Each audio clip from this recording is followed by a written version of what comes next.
오늘 우리에게 주신 하나님의 말씀은 요한복음 12장 24절에서 26절까지 우리 3절 같이 함께 보도록 하겠습니다. 요한복음 12장 24절에서 26절, 제가 대예배 때 한번 말씀을 전한 적이 있는 것 같습니다. 이 본문을 우리 함께 봉독하겠습니다. 시작. 내가 진실로 진실로 너희에게 이르노니 한 알의 밀이 땅에 떨어져 죽지 아니하면 한 알 그대로 있고 죽으면 많은 열매를 맺느니라.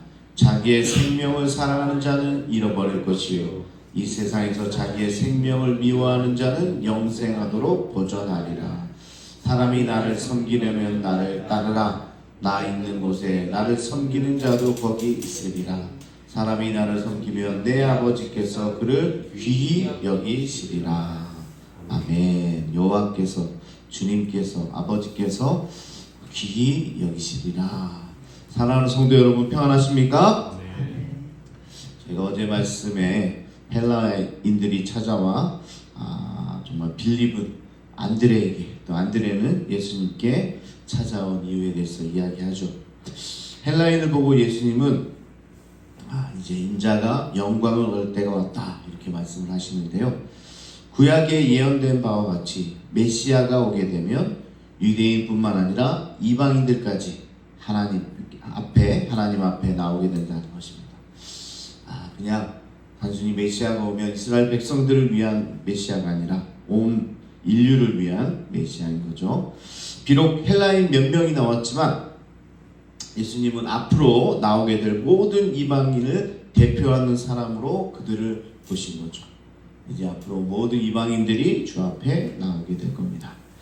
예수님이 이 세상에 태어나셨을 때도 마찬가지죠. 먼 곳에서 동방의 박사들이 찾아와 경배를 드리잖아요. 근데 이건 대표성입니다. 이 동방박사만 뿐만이 아니라 이 동방의 모든 사람들, 이방인 모든 사람들이 예수님의 탄생을 축하하게 될 것이다, 이것을 이야기하는 거죠. 열방이 그리스도에게 돌아온다는 것을 보여주는 겁니다. 자, 그러면서 여기서 영광을 얻는다는 것은, 우리 어제 말씀이죠. 영광을 얻는다는 것은 십자가에 달린다는 것인데, 십자가에 달리는 게 영광이라는 거죠. 십자가에서 모든 사람을 위해서 자기 목숨을 내어주는 것이죠. 예수님은 십자가에서 고통절만 죽음이라고 말씀하지 않고 오히려 이 십자가가 영광을 받을 때가 온 것이다, 이렇게 말씀을 하는 겁니다. 그래서 하나님께 영광을 돌리고 있는 겁니다. 자, 그리고 오늘 본문으로 이제 들어가게 되는데요. 자, 그러면 예수님은요, 그래, 한번 헬라인이 왔다고 하는데 무엇에 놀랐는지 한번 들어보자. 저 같으면 이렇게 했을 것 같아요. 헬라인들이 어떻게 이렇게 놀라서 찾아오게 됐는지 좀 의시되면서, 그래, 니네들이 뭐라고 하는지 들어보자, 이럴 것 같은데 그런 얘기는 하지도 않으시고 조금은 철학적인 이야기를 하죠. 제자들이 이해를 못합니다. 그러자 이제 미랄 이야기로 예수님께서 비유로 말씀을 하시는 거죠. 하나님의 영광의 때, 이런 이야기 하니까 알아듣는 사람이 없는 거죠. 그래서 미랄을 이야기합니다. 한 알의 밀이 땅에 떨어져 죽어야 많은 열매를 맺는다. 사실 이 사실은요, 주변에 있던 자들이 모르는 사람이 없었을 겁니다. 이 원리는 다 아는 원리죠. 그러나 예수님께서 이에 대해서 하고픈 이야기가 있는 거죠. 죽지 않으면 열매 맺지 못한다. 아주 단호하게 말씀하십니다. 사실은 예수님은 자기 죽음을 이야기하는 거예요. 자기 죽음. 자신이 하나님의 미랄이 되어 죽어야 많은 결실을 맺게 될 거다, 라는 거죠. 나의 죽음, 이 죽음이 많은 열매로 이어지게 될 것이다, 이 말씀을 하는 겁니다. 자, 다른 곳에는 내가 온 것은 섬김을 받으러 온 것이 아니요 섬기러 왔다, 이렇게 말씀하셨고, 또 누구든지 으뜸이 되고자 하는 자는 섬기는 자가 되어야 된다, 거듭 주님께서 지금까지 말씀해 오신 내용입니다. 이 모든 게 바로 미랄 정신이라는 거죠. 미랄 정신입니다. 내가 죽어야 열매를 맺고, 내가 겸손해야 주님이 높여주는 거고, 또 으뜸이 되고자 하는 자는 섬기는 자가 되어야 되고, 이것이 다 주님께서 말씀하시는 이 미라의 정신이라는 겁니다. 자, 그렇다면 여러분은 어떤 이유로 예수님을 따르고 계십니까? 잘 생각해 볼 문제죠. 나는 어떤 문제로, 나는 무엇을 기대하면서 예수님을 따르는가? 네, 우리 주님은요 슈퍼스타가 맞습니다. 주님은 못하시는 일이 없으시죠. 그런데 우리가 착각하지 말아야 될 것은 주님이 스타지 우리가 스타가 아닙니다. 주님이 슈퍼스타지 우리가 그런 자가 아니라는 거죠. 스타이신 주님도 이미 낮아지셨고 이제 우리에게 먼저 섬겨야 하고 낮아져야 하고 죽어야 한다고 이야기하고 있는 겁니다. 예수님을 따르는 이유는 뭐였어요? 낮아짐이 있는 거죠. 죽어야 되는 겁니다. 그래야 예수님을 따르는 사람이 되는 거죠. 여러분 가운데도 아직도 제자들과 같이 예수님을 따르면 나에게 뭔가 있을 것 같아 따르는 분이 계시지는 않습니까? 요즘에는 많은 사람들이 예수님을 따른다고 말합니다. 하지만 그들에게는 열매가 없습니다. 왜냐하면 죽지 않기 때문에 그렇죠. 죽지 않으면 열매가 없습니다. 아무리 말로 예수님을 따른다고 해도 죽지 않으면 아무런 열매가 맺히지 않게 되는 거죠. 예수님 그러면서 자기 생명을 사랑하는 자는 잃어버릴 것이요 이 세상에서 자기의 생명을 미워하는 자는 영생하도록 보존하리라. 이렇게 말씀을 하십니다. 하늘의 밀처럼 죽는 사람은 자기 생명이 영원토록 계속되지만 죽지 않으면 없어진다 라고 말씀을 하고 있습니다. 참 깊은 내용을 담고 있는 거죠. 우리가 죽어야 다시 살게 되는 이 놀라운 역사를 주님께서 가르쳐 주고 계십니다. 주님은 분명하게 말씀하십니다. 하나님의 밀이 땅에 떨어져 죽을 때 열매를 맺게 된다 라는 거죠. 제가 지난번에도 한번 말씀드린 것 같은데 그 옐로스톤에 미국에 가보면 산불이 나는 이 흔적들이 이렇게 있어요. 제가 궁금해서 물어봤죠. 뭐 불이 났었나 봐요. 그랬더니 그 안내하는 분이 몇 해 전에 큰 불이 났었다. 그러면서 설명을 하는 거죠. 이 옐로스톤에서는 자연적인 불에 대해서는 끄지 않는다. 깜짝 놀랐어요. 산불을 끄지 않는데. 그래서 이유가 뭔지 궁금해서 들었더니 이 순환계의 법칙에서는 큰 나무들이 불에 타 죽어야 양지 식물들이 자라게 되고 이 식물들을 먹는 야생동물들이 더 풍성하게 생긴다는 겁니다. 이게 바로 순환계의 법칙이라는 거예요. 순환계의 법칙에서도요 누군가는 죽어야 됩니다. 누군가는 죽어야 다른 이들이 살게 된다는 거죠. 또한 산불의 그런 열로 그 자체의 열로 더 번성하는 나무도 존재한다는 거예요. 불이 나야 더 번성해지는 나무가 있대요. 들어보셨어요? 한국에는 그런 이야기를 들어본 적이 없는 것 같은데 불이 나야 오히려 더 살아나는 나무도 존재한다.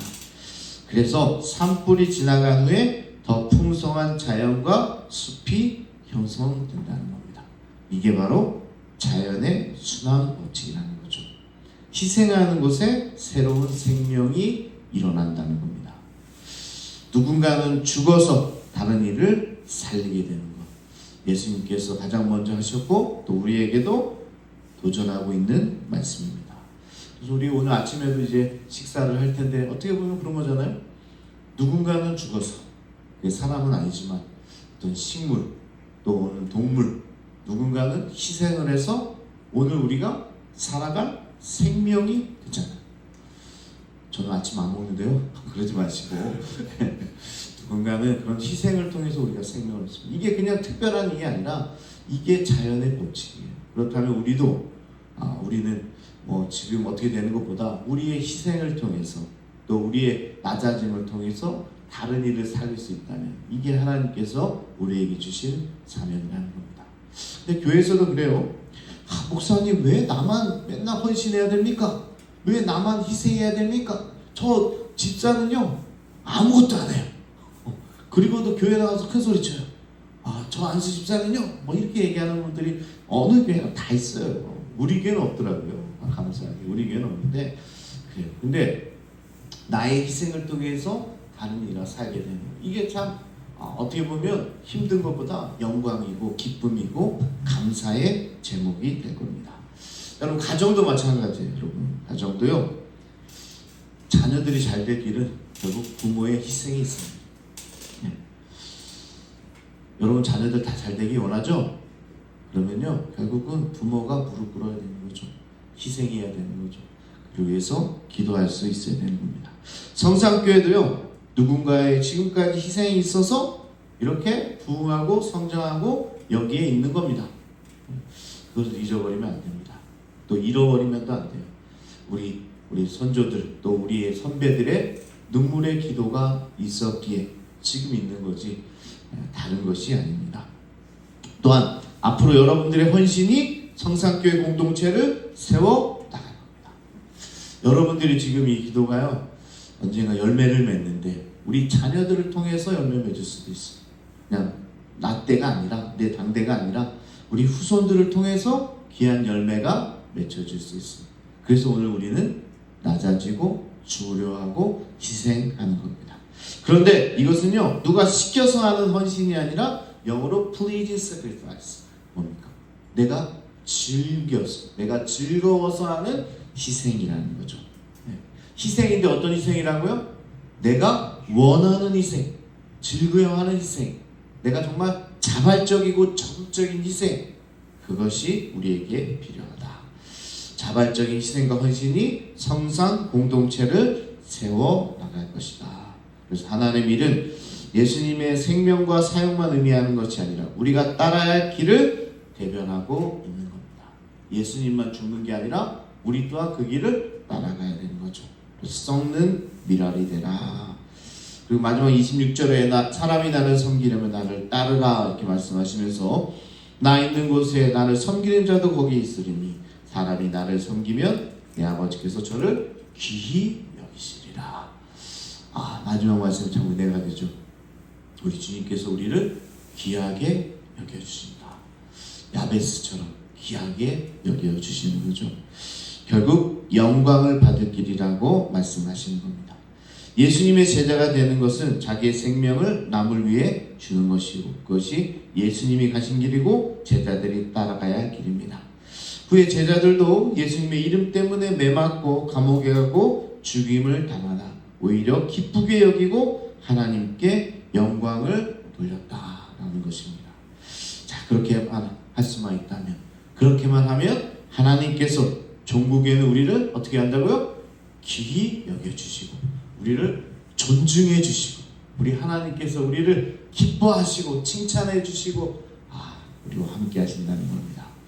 성도들이 세상의 사람들에게 멸시를 당하는 중에도 같은 시간에 하나님은 우리를 존중해 주십니다. 할렐루야. 그럼 얼마나 감사합니까? 혹시 누군가 나에게 오해를 하고 또 누군가 나를 모함하고 누군가 나를 쓰러뜨리고 있는데 그것만 보면 너무 화나고 힘들죠. 그런데 그때 동시에 같은 시간에 나중에가 아니에요 여러분. 같은 시간에 우리를 바라보면서 우리 주님이 귀히 여겨주시는 거예요. 존중해 주시는 거예요. 너가 나 때문에 이런 희생을 하는구나. 내가 참 고마워. 누가 그래요? 예수님이. 그런 말씀을 해주시면 얼마나 그게 모든 고난이 다 그냥 희석되지 않을까요? 그렇게 같은 시간에 하나님의 존중을 받는 겁니다. 이 영광은 세상은 도저히 이해할 수 없는 비밀스러운 영광이에요. 그러니까 이해를 못하는 거예요. 지금 제자들도 이해를 못하는 거예요. 영광을 얻으리라고 했는데요. 이 영광이요 비밀스러운 영광이에요. 하나님께서 속삭이는 말씀이에요. 그러니까 다른 세상 사람들은 모르는 거죠. 여러분 열매 맺는 삶을 살고 싶습니까? 여러분 칭찬받는 삶을 살고 싶어요? 그것도 주님께로부터. 주님이 잘했다. 주님 여러분 귀히 여기고 싶습니까? 그런 여김을 받고 싶습니까? 그러면요 오늘 주님과 함께 땅에 떨어져 죽어야만 열매를 맺고 하나님으로부터 존귀한 자가 될 수 있습니다. 이 말씀 붙들고 승리하는 여러분 되시기 바랍니다. 저도 이 사역을 하다 보면요 오해를 합니다. 잘 모르죠. 제가 기도하면서 하는 걸 다 일일이 또 성도들은 설명할 수가 없잖아요. 하다 보면 오해도 받고 어떻게 목사님이 그럴 수 있냐 이게 되는데 결국 그것이 뭐 낮아지는 길이고 또 열매 맺는 길이라고 생각하고 묵묵히 걸어가는 거고 그럴 때 오늘 말씀이 저에게도 위로가 되는 거죠. 그래, 네가 세상에서는 그런 어떻게 보면 비난을 받을지 모르지만 내가 너를 인정해준다. 내가 너를 기이 여긴다. 내가 너를 잘했다고 칭찬한다. 그러니까 어때? 그러면 기도하다가 그렇죠. 그냥 주님께 칭찬받으면 되지. 내가 세상에서 칭찬받는 게 뭐 일이 중요하겠습니까? 그렇게 생각하고 다시 또 한 걸음 나아가게 되는 거죠. 근데 뭐 저만 그러겠습니까? 여러분 안 그래요? 또 세상에 살면서 또 신앙생활하면서 그런 일이 생기는데 그때마다 오늘 말씀을 기억하시기 바랍니다. 내가 오늘 썩어져 열매 맺는 것에 주님께서 잘했어. 이건 너밖에 없어. 이런 얘기 들으면 다 그냥 그 고난은 그냥 사라지는 거죠. 네, 그걸 모르니까 그 이야기 주님께서 아무리 얘기해도 안 들리니까 그게 문제인데 오늘 말씀을 듣는 자들마다 귀가 열리고 마음이 열리고 눈이 열리는 놀라운 역사가 임하게 될 줄로 믿습니다. 우리 함께 기도하겠습니다. 오늘도 기도할 때 미랄의 삶을 살게 해주십시오. 그게 영광을 받는 길이고 그게 또 주님으로부터 귀 여김을 받는 길인데 내가 이 길을 놓치지 않도록 주여 도와주옵소서. 이 시간 우리 주여 한번 부르시고 통성으로 함께 기도하겠습니다. 주여